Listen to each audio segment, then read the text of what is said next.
नमस्कार, स्वागत है आप सभी लोगों का जेएमएच न्यूज़ चैनल में। मेरा नाम है नवनीत जेएमएच। आज हम बात करेंगे तमाम ऐसी बड़ी खबरें और खुशखबरी के बारे में जो आज आपके लिए बहुत ही ज़रूरी है। आपको बता दें, तमाम ऐसी खुशखबरियां हैं जो निकल कर आ रही हैं, उनको आपको जानना चाहिए। और सिलसिलेवार खबरों का शुभारंभ करते हैं पहली बड़ी खबर से, जो प्रधानमंत्री नरेंद्र मोदी से जुड़ी हुई आ रही है। आपको बता दें, प्रधानमंत्री नरेंद्र मोदी ने अपनी संपत्ति का ब्यौरा दिया है। आपको हेडलाइन बता रहे हैं, खबर बाद में देखने को मिलेगी। इसी के साथ ही आपको बताएंगे यूपीएसई का रिजल्ट निकल आया है। आपको बताएंगे हम मुलायम सिंह यादव कोरोना पॉजिटिव पाए गए, उसके बाद उनकी बहू अपर्णा यादव ने क्या बयान दिया और क्या ऐसा किया खास। आपको बताएंगे पंजाब सरकार की ओर से महिलाओं को बड़ी खुशखबरी मिली है। आपको बताएंगे ट्रेनों से जुड़ी हुई बड़ी जानकारी। आपको बताएंगे कर्मचारियों का वेतन बढ़ेगा। आपको बताएंगे यूपी कैबिनेट बैठक में क्या अहम फैसले हुए। आपको बताएंगे माता वैष्णो देवी से जुड़ी हुई एक बड़ी अच्छी जानकारी आ रही है। आपको बताएंगे पेंशन धारकों के लिए बड़ी खुशखबरी है। आपको बताएंगे नौकरी, अनुकंपा नौकरी होती है, उससे जुड़ी हुई एक बड़ी जानकारी निकल कर आ रही है, कहीं ना कहीं खुशखबरी है।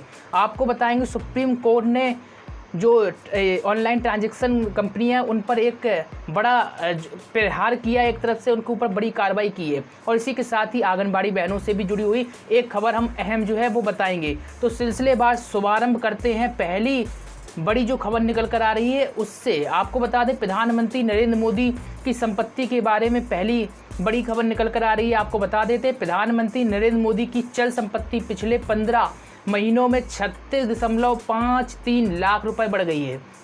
आप लोग सोच रहे होंगे प्रधानमंत्री की इतनी संपत्ति बढ़ी है सिर्फ। आपको बता दें, वे आम भारतीयों की तरह अपनी अधिकांश कमाई बचत खातों में ही जमा करते हैं। प्रधानमंत्री ने हाल ही में अपनी संपत्ति और देनदारियों की घोषणा की है। आपको बता दें, पिछले वित्त वर्ष में पीएम मोदी की चल संपत्ति जो है 26.26% का इजाफा हुआ है। और वहीं जो 1,39,10,260 रुपये से बढ़कर 1,75,63,63 से अधिक हो गई है। आपको बता दें, 12 अक्टूबर को प्रकाशित प्रधानमंत्री नरेंद्र मोदी की संपत्तियों के विवरण में 30 जून तक की उनकी संपत्ति की स्थिति को दर्शाया गया है। और यह वृद्धि काफ़ी हद तक पीएम के वेतन पर बचत के रूप में दिखाई गई है। आपको बता दें, प्रधानमंत्री नरेंद्र मोदी की अचल संपत्ति के बारे में अगर जिक्र किया जाए तो उसके बारे में आपको बता देते हैं, पीएम ने गांधीनगर में 1.1 करोड़ रुपए की प्लॉट और घर होने की बात की है और वह अपने परिवार के साथ इसके एक हिस्से के मालिक हैं। हालिया रिपोर्ट के अनुसार ये भी जानकारी निकल रही कि प्रधानमंत्री जीवन बीमा, राष्ट्रीय बचत पत्र यानी कि एनएससी और बुनियादी ढांचा बॉन्ड के जरिए ही वह बचत कर रहे हैं, यानी कि सेविंग कर रहे हैं। तो ये जानकारी प्रधानमंत्री जो है देश के, उनके बारे में निकल कर आ रही है। अगली जो खबर है उत्तर प्रदेश SEE रिजल्ट को लेकर है। आपको बता दें SEE क्या है। डॉक्टर APJ अब्दुल कलाम प्रावैधिक विश्वविद्यालय की ओर से राज्य प्रवेश परीक्षा के रिजल्ट जो है, परिणाम जो है जारी कर दिए गए हैं। बीटेक में मुरादाबाद के संयम सक्सेना ने जो है प्रदेश में टॉप किया है। वाराणसी के आकाश सिंह जो है दूसरे स्थान पर रहे हैं। वहीं प्रयागराज के अजय कुमार ठाकुर तीसरे स्थान पर रहे हैं। तो ये जानकारी बड़ी है जो निकल कर आ रही है। आपको बता दें, कुलपति प्रोफेसर विनय कुमार पाठक ने जानकारी देते हुए बताया कि दाखिले के लिए 19 अक्टूबर से काउंसलिंग जो है शुरू कर दी जाएगी। तो कहीं ना कहीं ये भी एक बड़ी जानकारी निकल कर आ रही है। तीसरी बड़ी खबर आपको हम बताने जा रहे हैं, उत्तर प्रदेश से ही है। आपको बता दें, सपा मुखिया जो है मुलायम सिंह यादव कोरोना पॉजिटिव पाए गए हैं। और आपको बता दें, ससुर मुलायम सिंह यादव और सासू माँ के लिए छोटी बहू जो है अपर्णा यादव प्रार्थना कर रही हैं। इनके बारे में जान लेते हैं। आपको बता दें, समाजवादी पार्टी के मुखिया संरक्षक यूपी के पूर्व CM Mulayam Singh Yadav corona positive होने के बाद मेदांता अस्पताल में उनका इलाज चल रहा है। और उनकी पत्नी जो है साधना गुप्ता भी कोरोना पॉजिटिव पाई गई हैं। उन्हें भी मुलायम सिंह के साथ ही भर्ती कराया गया है इसी अस्पताल में, जहां दोनों की तबीयत है स्थिर बताई जा रही है। आपको बता दें, इसी बीच उनकी छोटी बहू अपर्णा बिष्ट यादव ने फेसबुक पर पोस्ट लिखकर दोनों के जल्दी स्वस्थ होने की प्रार्थना की है। आपको बता दें, अपर्णा ने लिखा है, देश के लोकप्रिय नेता, हम सबके आदरणीय श्री मुलायम सिंह यादव जी और मेरी सासू माँ जल्द ही कोरोना को पराजित कर हम सबके बीच होंगी। परमपिता परमेश्वर से यही प्रार्थना करती हूँ। आपको बता दें, इससे पहले सपा अध्यक्ष और मुलायम सिंह के बड़े बेटे अखिलेश यादव ने उनकी सेहत का अपडेट देते हुए ट्वीट किया था। ट्वीट यानी जानकारी दी थी अपने फैंस को, जनता को। अगली खबर आपको बता देते हैं, महिलाओं के लिए बड़ी अच्छी खबर है, खुशखबरी ही कहेंगे इसे, क्योंकि काफ़ी समय से महिलाएं भी मांग कर रही थी कहीं ना कहीं, और ये खुशखबरी पंजाब राज्य से है और पंजाब की महिलाओं के लिए। आपको बता दें अभी पंजाब कैबिनेट में एक अहम बैठक हुई थी और कैबिनेट की बैठक में महिलाओं के लिए एक बड़ा जो मैटर है, आपको बता दें बड़ा मुद्दा है जो छाया हुआ था, उसको पास कर दिया गया। दरअसल आपको बता दें पहली बार सरकारी नौकरियों में महिलाओं को 33% का आरक्षण मिलेगा। कहीं ना कहीं पंजाब की महिलाओं के लिए बहुत बड़ी खुशखबरी है। चलिए शॉर्ट में बता देते हैं, पंजाब कैबिनेट ने कई अहम फैसलों पर मोहर लगाई। सबसे ज़्यादा अहम फैसले में पहली बार सूबे में सरकारी नौकरियों में महिलाओं को 33% आरक्षण दिए जाने का ऐलान कर दिया गया।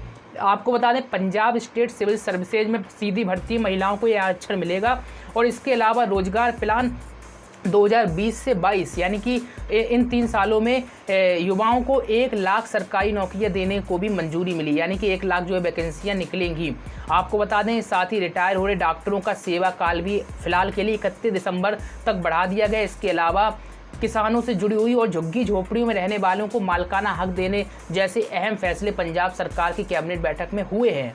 अगली खबर आ रही है, आपको बता दें ट्रेन से जुड़ी हुई, रेलवे से जुड़ी हुई।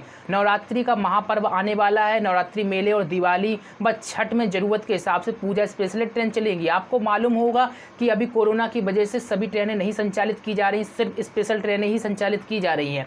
आपको बता दें प्रयागराज मंडल के DRM है जो उन्होंने जानकारी देते हुए बताया कि जो पहले तो उन्होंने निरीक्षण किया, आपको बता दें, और निरीक्षण करने के बाद अपने विशेष निरीक्षण यान परख से शाम 7:30 बजे सब परिवार विंध्याचल स्टेशन पहुंचे, और उन्होंने जानकारी देते हुए बताया कि रेलवे नवरात्र मेला के लिए बहुत बेहद व्यवस्था नहीं कर रहा है, यानी कि बड़े पैमाने पर व्यवस्था नहीं कर रहा है। कोरोना के कारण श्रद्धालुओं की भीड़ कम होगी, केवल अति आवश्यक तैयारियां रेलवे की तरफ से की जा रही हैं। विंध्याचल रेलवे स्टेशन पर नवरात्रि के लिए अतिरिक्त ट्रेनों के ठहराव के संबंध में जानकारी दी है कि अभी कुछ ट्रेनों को रोकने की बात चल रही है, इसकी सूचना जल्दी जारी कर दी जाएगी। वहीं नवरात्रि मेले में ज़रूरत पड़ी तो स्पेशल ट्रेनें चलाई जाएंगी, स्पेशल ट्रेनें ज़रूरत के हिसाब से चलाई जाएंगी, ये जानकारी निकल कर आई। आपको बता दें इसलिए जो भी माँ के दरबार में दर्शन करने आए हैं वह पूरी तरीके से सतर्कता ही बरते, चूँकि कोरोना चल रहा है, कोरोना के नियमों का पालन करें। नवरात्रि के लिए जो भी आवश्यकता तत्काल पड़ेगी रेल प्रशासन वो आवश्यकताएँ पूरी करने का प्रयास करेगा, और इसके अलावा ज़रूरत पड़ने पर अन्य ट्रेनों का भी ठहराव विंध्याचल रेलवे स्टेशन पर किया जाएगा। ये बड़ी जानकारी जो है DRM की ओर से निकल कर आ रही है। अगली जो है खबर बहुत ही बड़ी अच्छी खबर है, खुशखबरी है। आपको बता दें 7th पे कमीशन से जुड़ी हुई खबर है। केंद्रीय कर्मचारियों को खुशखबरी मिल सकती है, आपको बता दें उनका वेतन बढ़ सकता है, और बाकी में उनके लिए खुशखबरी है। कोरोना महामारी के चलते सरकार ने केंद्रीय कर्मचारियों को महंगाई भत्ता, जिसे DA शॉर्ट में बोला जाता है, फ्रीज कर रखा है। ऐसे में सरकार कर्मचारियों को पुरानी दर पर ही महंगाई भत्ता दे रही है। इससे कर्मचारियों को काफ़ी जो है नुकसान हो रहा है, आपको बता दें। लेकिन सरकार ने एक बार फिर से महंगाई भत्ते को बढ़ाने के लिए विचार शुरू कर दिया है। खबरों के अनुसार सरकार दिसंबर में कर्मचारियों और पेंशनर्स के लिए महंगाई भत्ता बढ़ाने को लेकर कुछ अच्छे ऐलान कर सकती है। सरकार इस पर गंभीरता से विचार कर रही है। आपको बता दें सरकारी कर्मचारियों का महंगाई भत्ता साल में 2 बार इंक्रीज होता है, और इस साल जनवरी में DA में 4% की बढ़ोतरी की गई। लेकिन कोरोना संकट और फिर लॉकडाउन के चलते सरकार ने DA को फ्रीज कर लिया, यानी कि रोक लिया। आपको बता दें दरअसल कोरोना महामारी से लड़ने के लिए उठाए गए कदमों के चलते सरकार पर काफ़ी खर्च पड़ रहा था, इसी कारण से इन कर्मचारियों का वेतन जो है DA जो है रोका गया था। अब कहीं ना कहीं संभावना जताई जा रही है कि दिसंबर में इन्हें एक अच्छी खबर मिल सकती है। तो कहीं ना कहीं अगर आप सरकारी कर्मचारी हैं तो कमेंट में बताइएगा, साथ ही लाइक करिएगा, पहली बार चैनल पर सब्सक्राइब करिएगा। यहाँ पर आपको देश भर से तमाम जो बड़ी खबरें होंगी, इंपॉर्टेंट खबरें होंगी, वही आपको इस चैनल पर देखने को मिलेंगी। बाकी सब बकवास हम नहीं प्रेजेंट करें, इससे जनता की और काम की खबरें ही इस चैनल पर आपको रोजाना देखने को मिलेंगी। बस आपको सब्सक्राइब करके बेल को दबाना ताकि आपको अपडेट मिलती रहे। चलिए अगली खबर आपको बता देते हैं, उत्तर प्रदेश की कैबिनेट बैठक से जुड़ी हुई अहम बैठक हुई है। आपको बता दें अहम जो फैसले हुए हैं। आपको बता दें CM योगी आदित्यनाथ ने राहत दी है, सिनेमा घरों को लाइसेंस फीस में छूट दी है। और आपको बता दें मुख्यमंत्री योगी आदित्यनाथ की अध्यक्षता में विगत दिन कैबिनेट बैठक का आयोजन हुआ, जिसमें योगी आदित्यनाथ ने कोरोना महामारी के मद्देनजर घोषित लॉकडाउन के कारण प्रभावित हुए मनोरंजन उद्योग को बड़ी राहत देने का डिसीजन लिया है। अब बड़ी राहत क्या है इसको समझिएगा। मुख्यमंत्री ने प्रदेश में बंद पड़े मल्टीप्लेक्स और सिनेमा घरों की दे लाइसेंस फीस में 1 अप्रैल 2020 से 30 सितंबर 2020 तक की समय अवधि के लिए छूट दी जाएगी, अभी यानी फ्यूचर में दी जाएगी। यह फैसला उत्तर प्रदेश चलचित्र यानी कि विनियमन अधिनियम 1955 की धारा 10 के तहत किया जाएगा। आपको बता दें प्रदेश सरकार ने 15 अक्टूबर 2020 से निर्धारित मानकों के अनुसार यानी कि आज से सिनेमाघर खोलने की अनुमति दे दी है। अगली जो खबर आ रही है आपको बता देते हैं, आंगनबाड़ी बहनों से जुड़ी हुई आ रही है। उत्तर प्रदेश के सिद्धार्थनगर से एक खबर है, सरकारी आदेश का आंगनबाड़ी कर्मचारियों ने विरोध किया है। कौन सा सरकारी आदेश है आपको बता दें, जो बैनर का नाम है आंगनबाड़ी कार्यकर्ता एवं सहायिका एसोसिएशन की एक बैठक हुई है ब्लॉक परिसर में, और बैठक में सरकार के उस आदेश का विरोध किया गया जिसमें 62 साल की आयु में जबरन रिटायरमेंट किया जा रहा है। इसको लेकर उत्तर प्रदेश में आंगनबाड़ी बहनें जो हैं लगातार विरोध कर रही हैं। विरोध का प्रमुख कारण यही है कि 62 वर्ष में रिटायरमेंट किया जा रहा है और उन्हें कुछ रुपए नहीं दिए जा रहे हैं। आपको बता दें 65 साल में रिटायरमेंट के साथ ही पेंशन की मांग आंगनबाड़ी बहनें जो है उत्तर प्रदेश की कर रही हैं। सहमत है तो यस लिखिए कमेंट में। आपको बता दें ब्लॉक जो अध्यक्ष बिंद्रावती पांडे ने कहा, सरकार ने जो आदेश पारित किया उसका हमारा संगठन जो है विरोध करता है, क्योंकि राज्य कर्मचारी की श्रेणी में नहीं आते हैं, फिर भी राज्य कर्मचारियों के समान रिटायरमेंट क्यों दिया जा रहा है, ये बड़ा सवाल है। आपको बता दें इसी के साथ ही पुष्टाहार का पैसा मातृ समिति के खाते में भेजे जाने की मांग की गई है ताकि मौसम के हिसाब से फल का वितरण किया जा सके। और इस मौके पर जो है प्रभावती, अकीला, कलावती आदि जो है महिलाएं मौजूद रही हैं। अगली जो खबर आ रही है माता वैष्णो देवी से जुड़ी हुई आ रही है, माता के भक्तों के लिए बड़ी अच्छी। अब सवाल ये आता है कि ये देश का पहला बस पोर्ट बनेगा। बस पोर्ट का मतलब क्या हुआ, इसको समझते हैं। माता वैष्णो देवी के लाखों भक्तों के लिए खुशखबरी है। सरकार कटरा रेलवे स्टेशन के सामने एयरपोर्ट की तर्ज पर मॉडर्न बस पोर्ट बनाने जा रही है। बस पोर्ट में तीर्थ यात्रियों के लिए ठहरने के लिए बजट होटल, खाने के लिए बेहतरीन रेस्तरां और मोबाइल चार्जिंग से लेकर वाईफाई आदि की सुविधाएं जो हैं होगी। वहीं बस कार पार्किंग के अलावा ड्राइवर कंडक्टर के विश्राम के लिए मोटल भी स्थापित होंगे। आपको बता दें देश का पहला कटरा मॉडर्न बस पोर्ट अगस्त 2022 तक बनकर तैयार हो जाएगा, यानी अभी भी बनने में 2 साल का समय है। आपको बता दें सड़क परिवहन मंत्रालय के सार्वजनिक उपक्रम राष्ट्रीय राजमार्ग एवं अवसंरचना विकास निगम लिमिटेड की ओर से कटरा मॉडर्न बस पोर्ट के लिए नियुक्त कंसल्टेंट ने फिजिबिलिटी रिपोर्ट तैयार कर ली है। एक वरिष्ठ अधिकारी ने जानकारी देते हुए बताया है कि पोर्ट की डिटेल प्रोजेक्ट रिपोर्ट दिसंबर तक बनकर तैयार हो जाएगी और नए साल से पोर्ट बनने का जो है काम शुरू कर दिया जाएगा। और बताया जा रहा है कि 2022 अगस्त तक ये कंप्लीट भी हो जाएगा। बस पोर्ट NHAIDCL अपने पैसे से बनवा रहा है, लेकिन बेहतर सुविधाओं और रख रखाव के लिए इसका संचालन जो है निजी ऑपरेटर करेंगे। निजी का मतलब प्राइवेट तौर पर जो रखे जाएंगे वो करेंगे। आपको ये बता दें कटरा बस पोर्ट 30 एकड़ से अधिक की भूमि पर बनाया जाएगा और इसकी लागत जो है 620 करोड़ रुपए आने का अनुमान बताया जा रहा है। Bus port Katra railway station के सामने 150 मीटर की दूरी पर होगा, जिससे सड़क परिवहन के अलावा ट्रेन से आने वाले तीर्थ यात्री भी बस पोर्ट की सुविधा का जो है लाभ उठा पाएंगे। आपको बता दें इसकी विशेषता यही होगी कि बस पोर्ट की कॉमर्शियल दुकानों में से 10% जो है स्थानीय MSME के लिए आरक्षित होंगी, जिससे प्रदेश के युवाओं को जो है रोजगार मिलेगा। तो बड़ी अहम जानकारी है। आपको बता दें अगर आप तीर्थयात्री के तौर पर माता वैष्णो के दर्शन करने जाते हैं तो उनके लिए एक जानकारी और निकल कर आ रही। जो अधिकारी हैं उन्होंने बताया है कटरा मॉडर्न बस पोर्ट में होटलों में कुछ घंटों के लिए ठहरने की व्यवस्था होगी, जहां तीर्थयात्री को बाथरूम, टॉयलेट, लॉकर आदि की सुविधाएं जो मिल जाएंगी, जहां पर अपना सामान वगैरह रख सकते हैं, फ्रेश वगैरह हो सकते हैं और उसे पूरे दिन का जो है किराया नहीं देना पड़ेगा। यानी आप 2 घंटे 3 घंटे जितने घंटे रुकते हैं उतने ही घंटे का आपको किराया लगेगा। बस पोर्ट पर वाईफाई की सुविधा होगी ताकि आपका जो कनेक्शन है, टिकट है या फिर कुछ भी चीज़ है तो आप वाईफाई के थ्रू कनेक्ट कर सकते हैं। ऑनलाइन बस की टिकट खरीद सकेंगे। पोर्ट में रियल टाइम बड़े बड़े इलेक्ट्रॉनिक बोर्ड होंगे जिसमें देश भर से आने जाने वाली बसों की जानकारी भी मिलेगी। और इसी के साथ ही shopping complex, cinema hall, AC waiting hall, बसों, कारों व मोटरसाइकिल के लिए पृथक कार पार्किंग की सुविधा भी होगी। तो वाकई में कमाल है और सबसे बड़ी खास बात यह है कि ये देश का पहला बस पोर्ट होगा। तो वाकई में इसका इंतजार जो है देशवासी कर रहे हैं। अगली जो खबर आ रही है बड़ी खुशखबरी है यूपी के सभी पेंशन धारकों के लिए। जैसा कि हमने आपको हेडलाइन में बताया था, ना चाहते हुए भी खबर काफ़ी बड़ी हो जाती है, लेकिन आपको हर जानकारी डिटेल में देना फ़र्ज बनता है। अगर आप खबरें पढ़ने के शौकीन तो gmhnews.in पर जाइए, वहाँ तमाम खबरें आप पढ़ सकते हैं। आपको बता दें पेंशन धारकों के लिए क्या खुशखबरी। बहुत सारे लोगों ने वहाँ पहले ही खबर देखना खत्म कर दी होगी तो उनको अहम चीज़ें नहीं मिल पाती, इसलिए मैं कहता हूँ खबर पूरी देखा करें ताकि आपको अहम जानकारी जो है प्राप्त होती रहे। आपको बता दें उत्तर प्रदेश के लखनऊ से ये खबर है। उत्तर प्रदेश में पेंशन धारक अब अपने जीवित प्रमाण पत्र ऑनलाइन दे सकेंगे। दरअसल योगी आदित्यनाथ सरकार ने पेंशन धारक बुजुर्गों को बड़ी राहत देने का डिसीजन लिया है और जिसके मुताबिक पेंशनर अब अपने लाइफ सर्टिफिकेट जो है ऑनलाइन दे सकते हैं। सीएम योगी ने फाइनेंस डिपार्टमेंट यानी कि वित्त विभाग को पेंशनर्स का जीवित प्रमाण पत्र लेने की व्यवस्था को है ईजिली यानी कि सरल कर दिया है। आपको बता दें सीएम योगी का कहना है कि फाइनेंस डिपार्टमेंट यह ध्यान रखे कि वृद्धों को बार बार प्रमाण पत्र के लिए बेवजह परेशान ना होना पड़े। वह ऑनलाइन सर्विस की मदद से पेंशन धारक अपने घर, साइबर सेंटर यानी कि जहां नेट कनेक्शन होता है या फिर कॉमन सर्विस सेंटर यानी कि CSC वहाँ पर सर्टिफिकेट पेश कर सकें, जिससे बिना किसी परेशानी के उनके खाते में जो है पेंशन आती रहे, उन्हें किसी प्रकार की दिक्कत ना हो। सीएम ने यह भी कहा है कि पेंशन धारक वरिष्ठ नागरिक होते हैं, चूँकि आपको मालूम रिटायरमेंट के बाद वरिष्ठ नागरिक ऑब्वियसली हो जाते हैं और जीवित प्रमाण पत्र देने के लिए उन्हें कोषागार या फिर ऑफिस जाना पड़ता है, जिस वजह से उन्हें असुविधा का सामना करना पड़ता है। लेकिन अब ऐसा नहीं होगा और इसके लिए उत्तर प्रदेश की सरकार काम कर रही है। आपको बता दें राजस्थान से एक बड़ी खबर, इसको समझिएगा। अनुकंपा पर नौकरी देने को लेकर गहलोत सरकार ने बड़ा डिसीजन लिया है।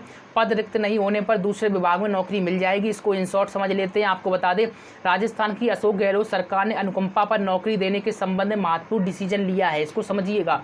अब अनुकंपा पर नौकरी वालों को नियुक्ति के लिए लंबा इंतजार जो है नहीं करना पड़ेगा। इसके लिए कार्मिक विभाग ने प्रशासनिक विभागों को निर्देश जारी कर दिए, जिसके तहत अब पद रिक्त नहीं होने पर प्रशासनिक विभाग अनुकंपा नियुक्ति के आवेदन पत्र को 2 वर्ष तक प्रतीक्षा में नहीं रख सकेगा। यानी कि अभी जो वैकेंसी नहीं होती तो प्रतीक्षा रद्द कर दिया जाता, तो प्रतीक्षा रद्द जब वैकेंसी आएगी तब आपको ज्वाइनिंग दे दी जाएगी। आपको बता दें कार्मिक विभाग ने आदेश जारी करते हुए विभागों को निर्देश दिए कि अगर उनके पास पद रिक्त नहीं है तो अनुकंपा नियुक्ति के आवेदन पत्र कार्मिक विभाग को भेजें, ताकि अभ्यर्थी को दूसरे विभाग में नियुक्ति देने की प्रक्रिया की जा सके। आपको बता दें सीएम गहलोत ने अनुकंपा नियुक्ति नियमों के उस प्रावधान को समाप्त करने का निर्देश दे दिया है, जिसके कारण मृत कार्मिक के मूल विभाग में पद रिक्त नहीं होने पर उसके आश्रित के आवेदन को 2 साल के लिए लंबित कर दिया जाता है। तो कहीं ना कहीं इससे बड़ी राहत मिलेगी। जो राजस्थान सरकार का ये अहम फैसला है और इस फैसले के कारण जो है मृतक के जो आश्रित उनको नौकरी नहीं मिल पाती थी और सालों साल भटकना पड़ता था, और यही अनुकंपा नियुक्ति होती है। आप लोग सोच भी रहे होंगे अनुकंपा नियुक्ति क्या होती है। मृतकों जैसे कि आप नौकरी करते हुए किसी के माता पिता या एक्सपायर हो जाते हैं तो उनके पुत्रों को नौकरी मिल जाती है, इसी को अनुकंपा नौकरी कहते हैं। आपको बता दें गहलोत ने इस प्रावधान को समाप्त करने के साथ ही निर्देश दिया है कि मृत कर्मी के मूल विभाग में नियुक्ति योग्य अगर पद नहीं है तो ऐसी स्थिति में उनके आश्रित को जल्द नियुक्ति देने के लिए आवेदन पत्र कार्मिक विभाग को अग्रेसित यानी कि भेजा जाए। कार्मिक विभाग की आवेदक की जो पात्रता के आधार पर किसी अन्य यानी कि नौकरी देनी है इस विभाग में नहीं है, पार्टिकुलर विभाग में, जिससे कि उनका माता पिता जो एक्सपायर हुए हैं, कोई भी जो एक्सपायर हुए हैं उनके विभाग में अगर नौकरी नहीं है तो दूसरे विभाग में भी नौकरी दे दी जाए। तो ये बड़ी जानकारी जो है राजस्थान सरकार से निकल कर आ रही है और आपको अनुकंपा नौकरी भी पता चल गई होगी। जाते जाते आपको बता देते हैं सुप्रीम कोर्ट ने एक बड़ा डिसीजन लिया, उसके बारे में समझिएगा। सुप्रीम कोर्ट ने UPI ट्रांजैक्शन को लेकर केंद्र, गूगल, अमेजन और फेसबुक को नोटिस भेजा है। आपको बता दें उच्चतम न्यायालय ने CPI सांसद विनोय विश्रम द्वारा दायर याचिका पर केंद्र, गूगल, अमेजन और फेसबुक, व्हाट्सएप को नोटिस भेजा है। आपको बता दें अदालत ने UPI पर किए गए लेन देन को डाटा को सुरक्षित करने की मांग की है। याचिका में आरोप लगाया गया है कि अधिकारी भारत में डाटा संग्रहित करने की अनिवार्यता के बिना व्हाट्सएप को UPI भुगतान करने की अनुमति दे रहे हैं। आपको बता दें भारत के मुख्य न्यायाधीश CJI ऐसे बोबड़े की अध्यक्षता वाली 3 न्यायाधीशों की पीठ ने कहा कि हम नोटिस जारी करेंगे। यहाँ इस बात की आशंका है कि भुगतान पूरी व्यवस्था शुरू होने से पहले पूरा नियामक ढांचा तैयार हो जाएगा। आपको बता दें विश्राम की तरफ से अदालत में पेश हुए वरिष्ठ अधिवक्ता श्याम दीवान ने कहा है कि RBI ने अप्रैल 2018 में एक आदेश जारी कर इन बहुराष्ट्रीय कंपनियों से कहा था कि वो सुनिश्चित करें कि इन प्लेटफार्म पर डाटा का लेन देन भारत के भीतर एक सर्वर में सुरक्षित रखा जाए, ताकि जो डाटा है भारतीयों का बस चोरी ना हो सके। दीवान ने कहा कि अक्टूबर 2018 तक इसका अनुपालन किया जाना था, लेकिन ऐसा नहीं हुआ और उन्होंने आगे अदालत को सूचित किया कि व्हाट्सएप की मूल कंपनी फेसबुक डाटा को भारत के बाहर सर्वर पर संग्रहित करता है। तो ऐसे में जो है भारतीयों का डाटा चोरी होने का खतरा है। तो कहीं ना कहीं इसी को लेकर सुप्रीम कोर्ट ने अब नोटिस जारी कर दिया है। तो आपको बताएं देश भर से विभिन्न बड़ी खबरें थी, टॉप खबरें थी जो हमने आपको दी हैं। कैसी लगी कमेंट में बताइएगा, अच्छी लगी तो कमेंट में नाइस जरूर लिखिएगा। और ज़्यादा खबरों के लिए, खबर पढ़ने के लिए JMHnews.in पर विजिट करिएगा। मिलते हैं आपसे नई अपडेट में। नमस्कार।